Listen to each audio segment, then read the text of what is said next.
최근에 도로 가다 보면 하이브리드 같은 친환경 자동차가 부쩍 늘어난 게 사실인데요. 그런데 이것이 환경에는 좋은데 사고 위험은 더 높인다는 연구 결과가 나왔습니다. 자세한 소식을 박현진 기자와 함께 알아보겠습니다. 어서 오세요. 안녕하세요. 네.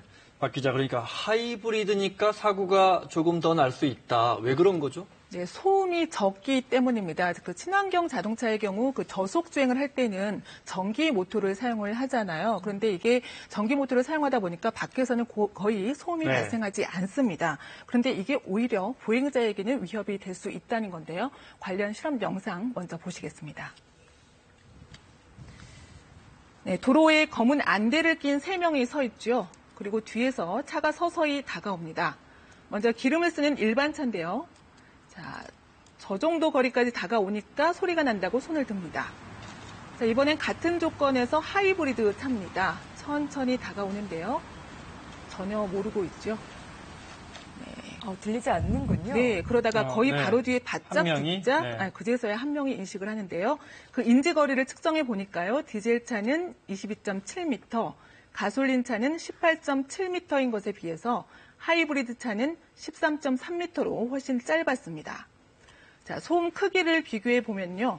이면도로에서 시속 30km로 달릴 때 들리는 소음이 디젤 차의 경우 83.8dB, 가솔린 차는 72.6dB였는데 하이브리드 차는 67.9dB였습니다.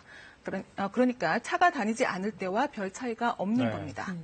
소음이 적은 것이 하이브리드 차의 큰 장점인데 그런데 이렇게 소리가 잘 들리지 않기 때문에 사고 위험이 높아질 수 있는 거군요. 네, 그렇습니다. 현대해상이 지난 2년간 고객들의 사고 23만여 건을 분석해 봤더니 그런 결과가 나왔습니다. 그 차량이 주로 저속으로 주행하는 이면도로와 주차장에서 하이브리드 차의 사고율은 5.5%로 가솔린 차와 디젤 차의 3.5%보다 1.6배가량 높았습니다. 특히 주의력이 좀 떨어지는 어린이와 노인의 사고율이 더 높았는데요. 그런 만큼 이런 친환경 자동차의 경우 차가 접근을 하게 되면 보행자에게 뭔가 별도의 소리를 내서 알리는 등의 조치가 필요하다는 목소리가 나오고 있습니다.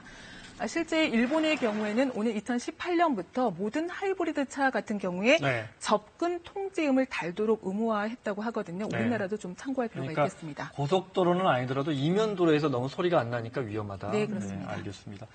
종편 채널들이요, 종합편성 채널들이 수천만 원의 과징금을 물게 됐다고요? 네, 그 종편의 경우에는 3년에 한 번씩 그 채널 사업권에 대한 심사를 받게 돼 있거든요. 그러니까 방송을 계속 할 수 있을지 아니면은 퇴출될지 여부를 결정을 하는 겁니다. 근데 과거에 그 방통위가 이걸 승인을 해주면서 이런 것들은 지켜라 하고 승인 조건을 내걸었는데 이런 것들을 종편이 잘 지키지 않았다고 본 겁니다. 좀 자세히 살펴보면요. JTBC와 TV조선, 채널A, MBN 등 4개 종편이 지난 2011년에 사업 승인을 받았는데요. 이때 약속한 게 있습니다. 콘텐츠에 연간 2천억 원 안팎을 투자하겠다. 재방송 비율을 5에서 32%까지 낮추겠다. 이런 내용이었습니다. 그러니까 말하자면 조건부 승인이었던 셈인데요. 하지만 종편들 이후 약속을 제대로 지키지 않았습니다. 콘텐츠 투자도 약속만큼 안 했고요. 재방송 비율은 62%까지 승인 조건을 훨씬 웃돌았습니다. 그러자 방통위가 시정 명령을 내렸고요. 이것도 따르지 않자 회사별로 3,700여만 원씩 1억 5천만 원의 과징금을 부과했습니다. 이에 대해 종편사들은 승인 조건은 강제성이 없는 단지 권고사항일 뿐이다. 이렇게 말하면서 소송을 냈지만 항소심에서 패소했고요. 그리고 오늘 대법원에서도 패소 판결이 확정됐습니다. 과징금 부과는 적법하다는 거죠. 대법원은 방송의 다양성 그리고 콘텐츠 시장의 활성화 등을 위해서 종편이 도입이 됐는데 그걸 위해서 필수적인 이런 조건들을 지키지 않은 것은 결코 경미하다고 볼 수 없다. 이렇게 판결 취지를 밝혔습니다. 최근 한 대학가에서 일배 논란이 크게 불거지고 있습니다. 네, 아시다시피 일배하면 극우 성향의 인터넷 커뮤니티죠. 그런데 최근 한 대학교 정문 앞에 이 일배를 상징하는 커다란 조형물이 설치가 돼서 논란이 일었습니다. 화면 함께 보시죠. 이곳은 서울 홍익대 앞인데요. 지난달 30일 일배를 상징하는 손가락 모양의 조형물이 정문 근처에 설치됐습니다. 저게 이제 일배를 상징한다 이 말씀이시죠? 그렇죠. 이후에 이 조형물을 찍은 사진이 SNS 등을 통해서 급속히 퍼졌는데요. 논란도 뜨거웠습니다.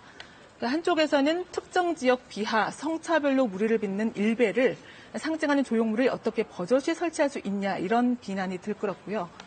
또 다른 한편에서는 표현의 자유는 그대로 인정해줘야 한다 이런 주장도 나왔습니다. 이런 사이에 일부 재학생들은 분노의 표시로 조각상에 계란을 던지기도 했고요. 조각상 주변에는 철거와 사과를 요구하는 쪽지들이 빼곡히 나붙기도 했습니다. 저게 그러니까 홍익대 미대를 다니는 학생이 직접 만든 거죠? 학생 네. 입장은 뭡니까? 네, 그렇습니다. 이 작품은 말씀하신 것처럼 홍익대 그 조수학과 4학년에 다니는 학생이 과제로 제출한 작품이라고 해요. 네. 그래서 논란이 커지자 해당 그 학생과 당담 교수가 공식적인 입장을 내놨는데요. 네, 먼저 그 이번 작품은 일베라는 존재에 대한 사회적 논쟁을 끌어내는 게 목적이었다 이렇게 네. 밝혔습니다. 그러니까 논란을 예상했다는 거죠. 또 이 작품은 일베를 옹호하느냐 아니냐의 의도를 담고 있진 않다고 했는데요.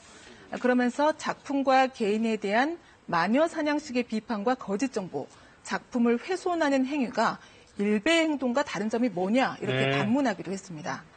반면 그 파손된 조형물에는 예술과 표현의 자유는 절대적인 권리가 아니다. 모든 자유와 권리는 다른 권리에 대한 존중을 바탕으로 한다. 이런 글이 붙어 있었는데요. 이런 논란 속에 그 작품 파손이 계속되자 결국 오늘 학교 측은 이 조형물을 완전히 철거했습니다. 네, 알겠습니다. 박현진 기자였습니다. 고맙습니다.